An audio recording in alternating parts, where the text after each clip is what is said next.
اهلا بنات ومرحبا بكم في الجزء الثاني ديال الصاك اللي عملناه ديال اللؤلؤ والكريستال.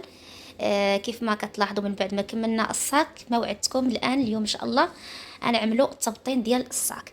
سبق لي يمكن تكلمت لكم على التبطين، قلت لكم من الاحسن التبطين نبطنوا بحال هذا الثوب هذا ديال السته، داك الغليظ ماشي الرقيق المزيان. باش ما يطلعش لكم غالي خذوا من عند مثلا ديال الناس اللي كيبيعوا الثوب اللي كيشيطوا عليهم الطروفه مثلا، او من عند الخياطه مثلا. كتعرفوا شي خياط كيشيط عليه الثوب مثلا، يعني قطع صغيره بحال هكا غير كيرميها، تبقى مثلا تطلبوه يجمعها لكم وتاخذوا من عنده. او مثلا كاين بعض السكن هادو مثلا ديال السواري ديال السهرات، من الاحسن بطنوهم بهذا النوع ديال الثوب. مثلا بعض السكان ممكن بطنوهم مثلا بالثوب ديال الميبرا، او داك الدان الميبرا ديال اللي كيستعملوه ديال الطلامط، داك كتكون مرقيقه مغليظه. هذاك حتى هو ممكن تستعملوه. اذا انا دابا عندي هنا هاد سته، ما عرفتش شنو كيسميوه، ولكن راه التصوير ما عطيش حقه الصراحه. المهم داك السته الغليظ هذا الغالي المزيان، صراحه هذا ما كنت شريته، كنشوط عليه على واحد القميص فما هنستعملوش، فخليته نبطن به الحقائب. كنقطعوا لا باش باش نقطعوا مزيان الطرف يعني ديال الثوب وما يكون فيه لا مشكله حتى حاجه. من الاحسن يكون عندنا مقص وقلم، وطبعا يكون عندنا المتر يعني باش نعبروا مزيان، مترو باش نعبروا مزيان. او مثلا هذه باش تكون يعني العمل يكون اكثر يعني مضبوط اكثر. او ممكن غير بطريقه سهله كتجيبوا تحطوا مثلا الصاك هكذا، يعني كتخلي دابا انا الصاك هيكون يعني التبطين هيكون بهذا الشكل، يعني هذا هيكون هكذا ملي غنرجعوه بجوج، وهذا هو التبطين. يعني كتحطي الثوب يعني كتسرحيه مزيان. الا كان مكمش بزاف دابا هذا غير شويه، الا كان مكمش مزيان من احسن يعني نصلحوه. كتحطي الصاك بحال هكذا وكتخلي تقريبا هنا واحد 2 سنتيم وهنا على واحد 2 سنتيم، وكتقطعي يعني المسافه يعني القدر اللي هيقدني على جوج يعني جوج لفات من جانب ومن جانب، يعني من هكا ومن هكذا. ما عرفتش كيفاش نشرح لكم بالضبط، نتمنى ان تكون الفكره وصلت. انا هاد الطريقه هذه راه لانني ما عنديش الماكينه، يعني الناس اللي عندهم الماكينه طبعا وتيتقنوا الخياطه فمن الاحسن يكون التبطين يعني هاد التبطين هذا يكونوا خيطوه بالخياطه. او مثلا الناس اللي حداهم الخياطه ممكن يديو لهم يخيطوا، راه ما كيقدر بحال هاد الثوب يخيطوا لك مثلا تقريبا غير 3 دراهم او 2 دراهم راه يخيطوا لك او اقل كاع. ممكن تجمعي لي شحال من صاك وتفصلي نتيا في الدار وتمشي عنده تشرحي لي كيفاش غيخيط لك ويخيط لك. او ممكن هو يتكلف لكم طبعا بالفصاله بانه يقطع لكم ويخيط لكم، حتى هي فكره. انا هنايا مادام انا كيف ما شرحت لكم من قبل انا هنا في اسبانيا ما عنديش اللي هيخيط ليا وما عنديش الماكينه في الدار، فكنستعمل غير الطريقه السهله اللي هنستعمل بيدي. اذا ملي قطعت الثوب راه ماشي مشكل ان كيبان لكم الثوب بحال ما بقاش، ولكن في هادشي ما هيبقاش يبان ملي هنخيط. اذا اول حاجه شنو هنعمل، كان هندور بالخياطه على الجهات كاملين. كيفاش هندور بالخياطه؟ كنتني الثوب هكذا على جوج تنيات، على جوج تنيات بحال هكذا، وكان نشدهم بالفنايت. غندور مثلا هذا الخط هذا هو الاول، هنتنيه كامل هكا على جوج تنيات، نزكيه بالفنيتات يعني اللي بارد اللي كنستعملو في الحجاب. وهذا هنخيطو عاوتاني هنستعمل الجهه الثانيه كل جهه بوحدها. هذه المرحله الاولى، المرحله الاولى كلها دوز عليها الخياطه من جميع الجوانب. هذه المرحله الثانيه اللي كنجمع فيها الثوب. الا لاحظتوا فالثوب طبعا كيكون فيه جهتين، جهه اللي كتكون حرشه شويه والجهه الثانيه اللي كتكون ملسه اللي كتكون كتبري. هاد الجهه انا اللي كتبري هي اللي غنخليها من برا، يعني هي اللي هنستعملها من برا. علاش؟ باش الصاك ملي نخشي التبطين ديالي بحال هكذا كل الجهه اللي كتبري تكون يعني كتكون كتبان من هنايا. الصاك ما خصوش يكون هذا التبطين ما خصوش يكون صغير على الصاك، على القياس ديال الصاك، وفي نفس الوقت ما خصوش يكون كبير باش ما يكونش ما يجيناش مخربش لداخل يعني كبير على الصاك وما هيبقاش يعطي واحد الجماليه من يبان من، لان كما كتلاحظوا الصاك راه مشبك عندنا بزاف. فالتبطين اي تبطين كان فيه شي ديفو راه هيبان لينا. من الاحسن يكون متقون ويكون يعني كيف قلنا ما يكون صغير ما يكون كبير. هذا بالنسبه للتبطيل اللي غنخيطو. ممكن تستعملوا التبطيل اللي شرحت لكم سابقا، اللي كيكون كنشريوهم هكا يعني بحال ساشي، يعني كيكونوا مخيطين. هذوك ممكن حتى هما تستعملوهم، فهيسهلوا عليكم. راه كيتباعوا واجدين عند مالين المحلات اللي كيبيعوا مالين العقيق، كاينين كيبيعوا عندهم دوك التلبيس اللي كيكون واجد. كيف قلت لكم البنات بحال هكا كنبقاو نتنيو جوج تنيات وكنديرو هكذا بالفنايت هكا، وهاد كنكملوا هاد الخط هذا كامل بهاد التنيه، وهاد كنمشيو معاه بالخيط كنخيطو خياطه عاديه كنخيطوه. اما بخيط بحال هذا ولكن يكون بلون كاسي ولا ابيض.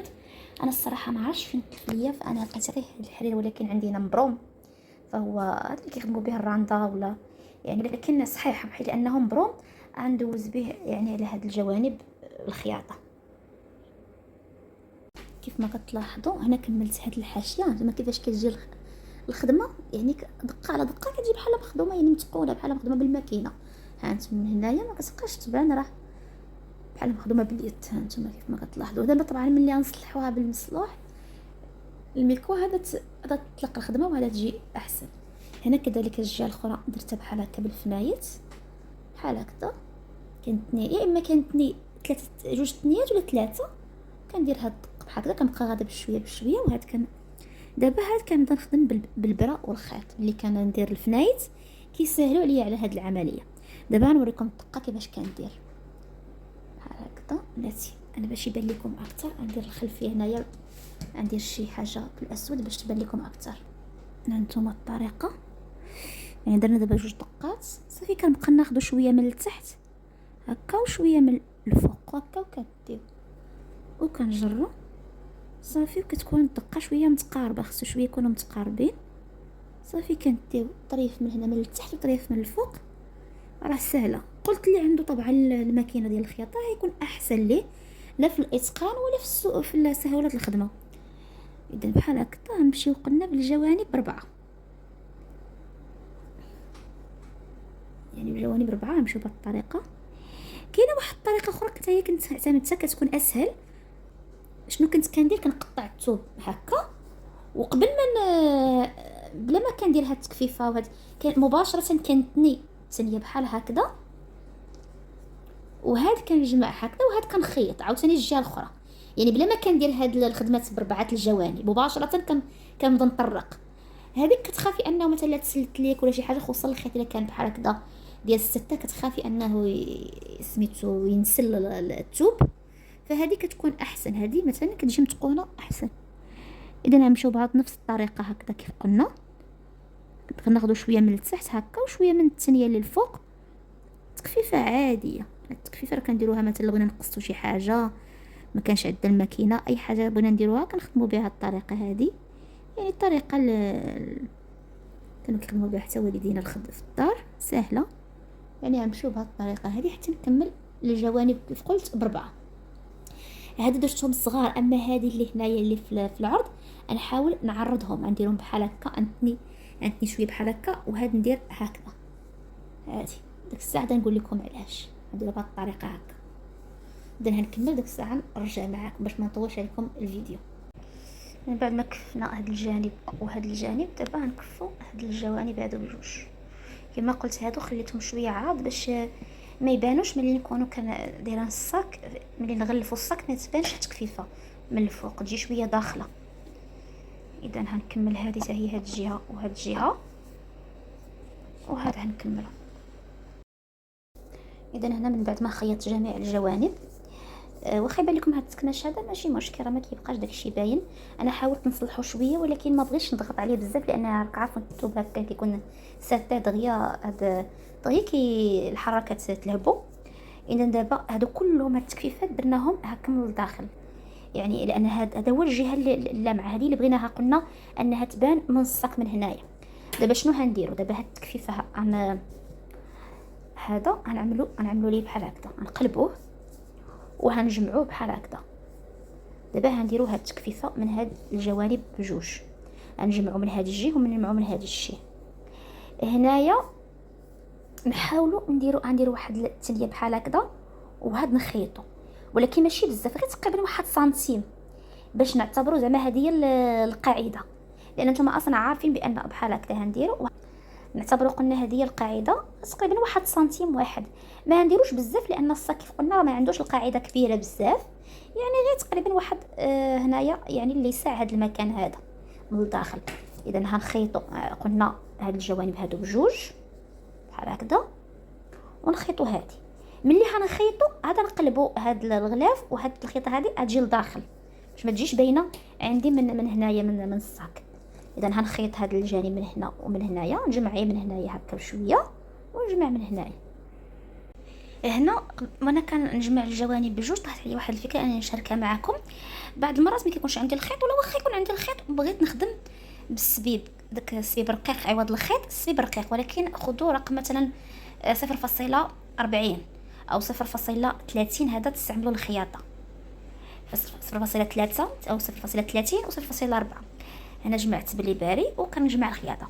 هذا بالنسبه لو بغيتو ديروا تستعملوا السبيب. هنايا انا هنا كذلك ممكن تستغلوا هاد السبيب هذا اللي كيكون شايط كيكون في هاد العقيق ديال الكريستال. ملي كنحيدوا الكريستال انا دائما كنجمعهم، كنستعملهم للتبطين، اما نجمع بهم الثوب، ولا كان ملي كنبغي نلصق التبطين على الصاك كيف ما هتشوفوا من بعد. اذا هذه غير فكره بغيت نشاركها معكم، يعني حتى السبيب كان يعني كيفيدنا، كان كيجي توا مزيان الا ما بغيناش نعملوا الخيط. اذا انا دابا بديت انجمع الخياطه من هنا، نجي من هنايا هاد البلاصه هذه، من هنايا البلاصه، ندخل الابره ونخرجها، نحاول نقارب باش تجيني بحال الخياطه الماكينه وصافي. لانني كيف قلت لكم ما عنديش آلة الخياطه، ما عنديش، ف يعني ممكن حتى بيديا غيجي يعني تبطين مزيان. وهنا انا جمعت هاد الجوانب كيف ما كتشوفوا، هي القاعده هي درت فيها تقريبا واحد نص واحد سنتيم. هاد الخيوطه هادو بجوج اللي شاطوا ليا غنحاول ندخلهم من الداخل ونقلب. صراحه هاد التغليف اللي درت هاد المره كارثي، وانا عارفه راسي خطأت فيه، ولكن هنكمل واخا هكذاك. انا غنوريكم الخطا اللي درت، وتنتوما ان شاء الله باش تحاولوا تداركوا ما ديروش مره اخرى. اذا هاد نحاول قلت هاد الخيط هذا ندخلهم للداخل، وهاد نقلب هادي. هاد الخيوطه حاولت دخلتهم نتوما للداخل وغنقلب. شنو الخطا اللي درت؟ الخطا انني موالفه كنجمع هاد الجوانب هما الاولين، هاد كانتني هاد النيه باش هاد كانتني ملي كنجمع هاد الجوانب هما الاولين، وهاد كندير هاد التكفيفه ديال هادي بحال هكذا مثلا، ما كيبقاش يبان ليا هاد الشكل ديال هاد الملاقيه هنايا. شنو الديفو اللي درت دابا؟ انا الصراحه حيت داركني الوقت وبغيت نحط الفيديو دغيا، المهم دابا انا غنديرو هذا الصراحه، يعني حاطه دابا غير يعني ماشي ديال شكليه. انا من اللي بغي مثلا يتبع ليا نقدر نعاود ليه مثلا التبطين. اذا قلت دائما تسبقوا هاد الجوانب من هنا ومن هنا هما الاولين، وهاد ديروا هاد الثنيه هادي، هاد الثنيه وهاد الثنيه، وهاد كفوا التكفه اللي من هنايا، باش ملي كتكفوا مثلا هاد التكفيفه هادي هانتوما كيف ما كتبان لكم هادي كتدخل داخل بحال هكا، وما كتبقاش تبان هاد اللي هاجتني دابا. ولكن معليش ماشي مشكل. انا دائما موالفه كنتبه اليوم ما عرف شنو وقع ليا. اذا دابا شنو المهمه اللي عندنا هي اننا نثبتوا التبطين داخل الصاك. هاد الخيط علاش درتهم انا صراحه مول فاش كنعملهم، ولكن دابا علاش بغيت ملي في ديال القاعده نثبتهم حتى هنايا من التحت ديال الصاك، نثبتوا مول فما كنثبتوش من التحت، ولكن من الاحسن باش ما يبقاش التبطين يهرب ليا يطلع ليا الفوق. الا بغيت نخوي مثلا كان عندي شي حاجه يخرج ليا نثبتوها من هنايا. اذا دابا شنو هنعمل دابا؟ هنحاول قلنا يعني نثبت التبطين بالصاك. شنو كنستعمل؟ هاد البره هادي اللي كنت كنخيط بها قبيله، هادي ما نفعنيش دابا، خصني تكون عندي ديك البره ديال واحد، يعني ديال الشعره رقيقه ديالها. انا نوريكها لكم تقريبا بحال هكا. اذا قلت عندي البره رقيقه كيف ما كتلاحظوا رقيقه بزاف، وعندي هنايا السبيب رقم 0.2، ممكن تستعملوا 0.3 او 0.2. هذا كيف ما كتلاحظوا راه رقيق بزاف. هذا ممكن كيف قلت قبيله حتى تخيطوا به التبطين. اذا ناخذ واحد القدر مثلا تقريبا واحد متر او اقل، نخشي في البره وغنبدا. اذا ملي دخلت البره دابا كنبدا نحاول نشد شويه من الثوب، وكنخشي عاوتاني في العقيق. نبدا من هنايا، نشد هكا شويه في الثوب،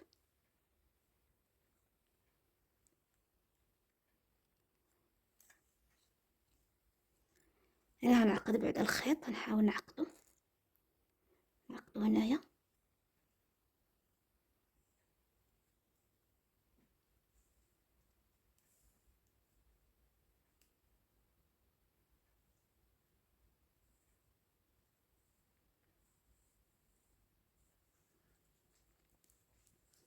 دابا ملي كنخشي في الثوب اش كندير؟ كنخشي في هاد العقيقات الفوقانيين، سواء اما كوكياج. دابا انا في الاول غنخشي في هادي ديال الكوكياج هنايا بحال هكذا، وغنشد هادي في الكوكياج، غنرجع لهاد الكوكياج باش يجي تبطن عندي الوسط هنايا.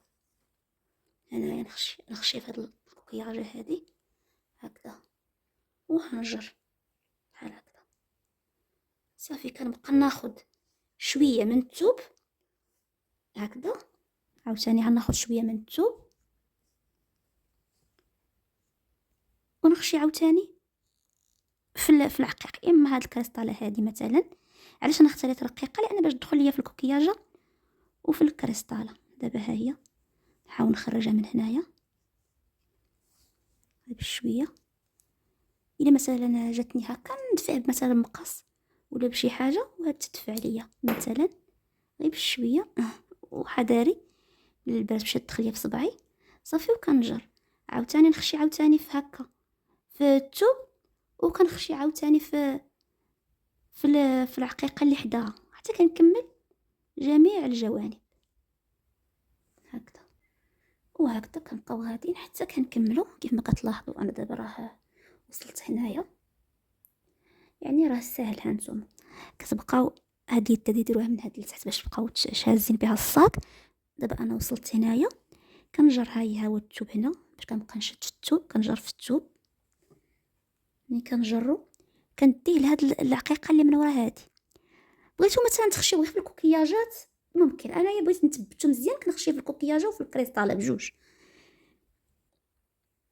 هانتوما حاولوا دائما تردوا البال مع الخيط اللي يمشي يبقى لكم في شي بلاصه، اللي يبقى واحد في شي عقيقه بحال هكذا. عاوتاني ندير هكا، عاوتاني هنا غندخلو في الكريستاله هكا غير بشويه، حيت الكريستاله تجاوب مزاحمين مع الكوكياجه غير بشويه. وانا عاوتاني نخشي هنا،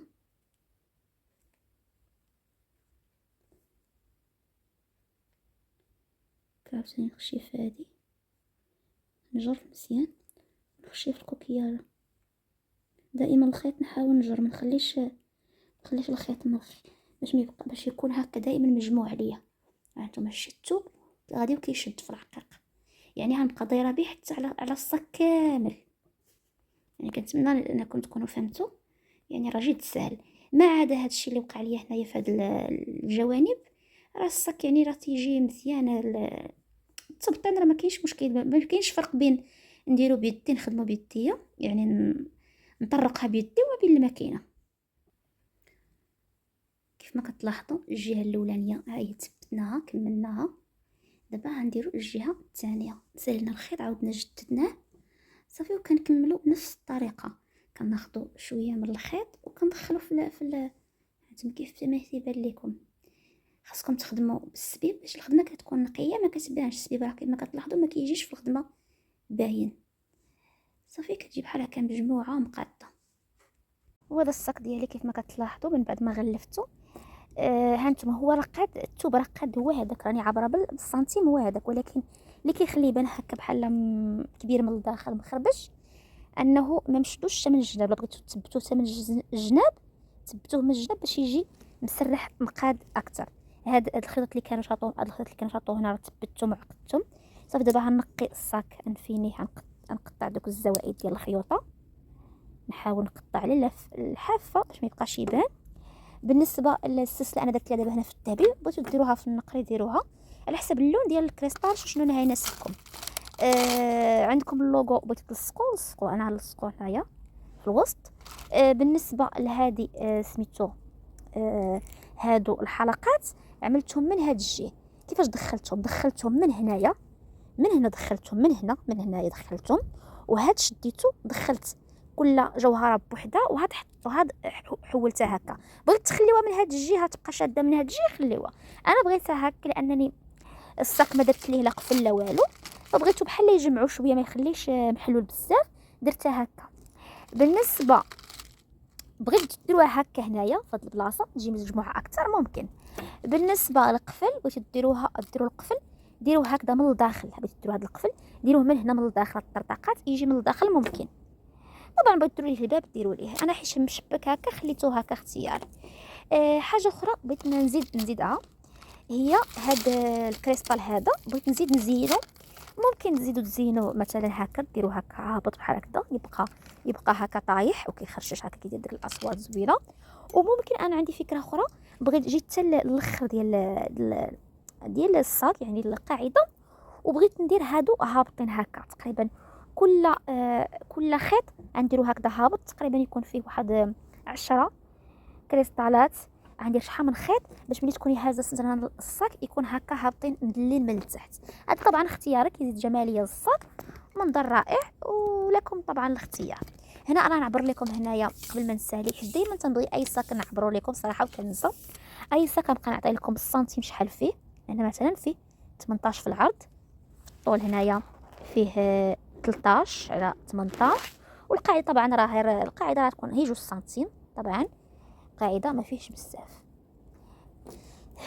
اذا انا نلصق اللوغو ونعمل هذا الشيء اللي قلت لكم، وداك الساعه نوريكم الشكل النهائي كيف يجي. بنات كيف ما كتلاحظوا انايا راه بديت كندير هادو اللي قلت لكم غنديرهم من التحت. غنتمنى نوريكم هاد الطريقه. صافي الخيوط كنخشي الخيط المره الاولى كنخشي في عشرات الحبات، وهاد كنخشي هادي وهادي كنرجع فيها الخيط بحال هكذا، والخيط الطرف الثاني كنعاود ندخلو عاوتاني هنا، وهاد كنخرجو من هاد الحقيقه كندخلو عاوتاني هنايا وهكذا. ولكن الصراحه انايا واخا هي المنظر ديال ما يجي زويون، خاصه ملي تكوني هازه الصاك بحال هكا يجي زوين. خلاص الا طولتيه هنا درتها 10 فهيجي زوين، ولكن انايا صراحه هيز ديال رقيق بزاف، وانا ما بقاش ديال رقيق بزاف، ما هيكفينيش، فهنحيدهم. يعني هنكتفي ندير غير وحده هنا، نزين ندير واحد الخط انا بالكريستال والجوار، نعتبره كيد صغيره، وفي نفس الوقت ممكن يبقى ديكور هكذا هابط. اما هذه صراحه ما هيكفانيش العقيق باش نكمل هذا الخط كامل بهذه الطريقه، ما هيكفانيش. المهم فكره بغيتو ديروها حتى هي كتجي زوينه. بالنسبه للصاك فكره كذلك ممكن الا كان عندكم مثلا الماكينه او شي حد كيخيط لكم بالماكينه التبطين، ممكن تعملوا مثلا السدات ديال الصاك ديروها بالسلسله، تكون ديك السلسله هكا اللي مدفونه اللي كتجي هكا من الداخل، حتى هي تجي زوينه للصاك، تجي بحال شي محفظه. وفي الاخير هذا هو الصاك ديالنا. كيف ما كتلاحظوا اكتفيت درت غير هاد السميطه هذه زينت بها صراحه. وهاد السلسله هذه ما عنديش منها 4، عندي غير 2، درت وحده هنا وحده هنا. يعني هاد هنا درت غير هذه، ولكن الا كانت عندكم هذه هتكون احسن. هاد الديكور هذا كيف ما كتلاحظوا هو اللي كيجي مع هاد الحقائب ديال المناسبات والسهرات هكا ديال الصواري، هو اللي كيجي هذه اللي كتجي زوينه. اما هذه تقدر تجي مع شي صمطه احسن. المهم انا اكتفيت بها لان ما عنديش من غيرها. اذا هذا هو الصاك ديالنا كيف ما كتلاحظوا، راه تيهز تبارك الله. بالنسبه للقفل انا ما درتوش، خليته غير هكذا. ممكن تعملوه بالقفل، ممكن تعملوا ليه هكا باب تسدوا به، يعني لكم الاختيار. اذا العباره اللي عطيته لكم بالنسبه للصاق قلت انا عملته هنا 18 على 13. راه كيهز تبارك الله التليفون، يهز مثلا شي حاجه اللي مثلا انت شي هكا شي حاجه انت خارجه في المناسبه مثلا، يقدر يهز لك يعني داكشي تحتاج. عارفين ملي كنكونوا في شي مناسبه مثلا ما كنهزوش شي حاجه كثيره. اذا نتمنى ان الصاك ديال اليوم يعجبكم. ما تنساوش اللي مازال ما شاركش في القناه يشارك باش يوصلكم دائما الجديد. ضغطوا على الجرس وجي من الفيديو تعليق اي استفسار مرحبا. بالنسبه للكميه شحال هز ليا ديال الجوهر، هز ليا تقريبا شي 400 غرام، 450 400 غرام. وبالنسبه الكريستال هز ليا تقريبا 6 الخيوطه ديال الكريستال. آه الجوهر كنت شريته الصراحه، حيت كل واحد كيفاش كيشري. دابا اغلبيه منكم كيطالبني انني نقول لكم يعني التسعير ديال الحقيبه شحال تقام عليا، شحال ممكن نبيعو، ولكن راه كيبقى على حساب كل واحد شحال شرا السلعه. كاين اللي كيشريها مثلا بالجمله، كاين اللي كيشريها هكا يعني بالتقسيط، كل واحد بشحال كتقام عليه. انا الصراحه الجوهر كنت شريته ب 50 درهم، هذا راه ماركه مزيانه. كاين اللي كيبيعوا ب 60 درهم، كل واحد وشنو 50 درهم. وبالكريستال كنت شريته ب2 دراهم، كاين اللي كيبيعوا ب2 دراهم ونص الخيط. يعني الكريستال والجوهر يكون تقام عليا بشي مثلا كنت قام عليا مثلا 70 درهم. هذه راه تقريبا هذه المزيانه راه تقريبا 35 درهم كاين اللي كيبيعها هذه 35. اللوغو طبعا ما نحسبوش، اغلبيه بغيتي تسعري الحقيبه اللوغو كتخرجيه من الحساب. بالنسبه للسبيب، انا راه السبيب كتشري ديك الكبيره كتديري شحال من صاك. طبعا بالنسبه للتغليف حتى هو، انا بالنسبه لي مثلا هذا لو بغيتي مثلا انت كمبتدئه بغيتي تبيعيه من 150 حتى 200 درهم، راه يعني راه رابحه، خصوصا بدون تغليف. يعني بدون تغليف تبيعيه 200 درهم، اما بالتغليف 250 راه كافي. ممكن تكبروه على هذا الحجم، كيبقى على حساب يعني طلب ديال الكليانه. هذا ديال اللوغو راه مازال ما حيدتهاش كما كتشوفوا، غنحيدها معكم. كتحيدات كتعطي ديك اللمعه ديالها كما كتلاحظوا. اذا ما بقى لي الا نودعكم، نتمنى ان الصاك ديال اليوم يكون يعني لا لاعجابكم. ما تنسونيش من تشجيعاتكم، الله يجازيكم بخير باش يوصلكم دائما الجديد، وشكرا.